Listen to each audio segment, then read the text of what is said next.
Alors pour être donneuse d'ovocytes, il faut avoir moins de 37 ans, être majeur, en bonne santé, avoir ou pas des enfants. Un entretien médical sera réalisé par un clinicien ou un biologiste afin de connaître les antécédents médicaux de la donneuse et ses antécédents familiaux. Puis un entretien avec la psychologue sera réalisé ainsi qu'avec le généticien et des examens complémentaires seront par la suite réalisés pour évaluer la réserve ovarienne de la donneuse, ainsi qu'un bilan sérologique et génétique. Il faut savoir que 3 grands principes régissent le don d'ovocytes. Donc, tout d'abord, l'anonymat. La donneuse ne connaît pas l'identité du couple receveur et vice-versa. La gratuité. La donneuse n'est pas rémunérée, mais tout est pris en charge à 100%. Et le libre consentement, elle est volontaire pour le don d'ovocytes.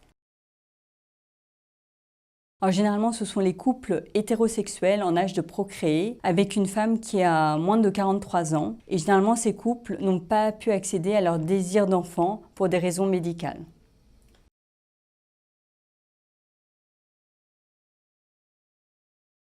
Oui, cette possibilité est réservée par contre uniquement pour les donneuses sans enfants et sous réserve qu'une quantité suffisante d'ovocytes ait été recueillie. Et c'est juste un principe de précaution au cas où la fertilité de la donneuse se verrait altérée pour des raisons tout autres que celles liées au don d'ovocytes. Donc une équipe médicale et paramédicale composée de cliniciens, de sages-femmes, de biologistes, de psychologues, psychiatres et généticiens travaillant dans un secteur public ou privé à but non lucratif.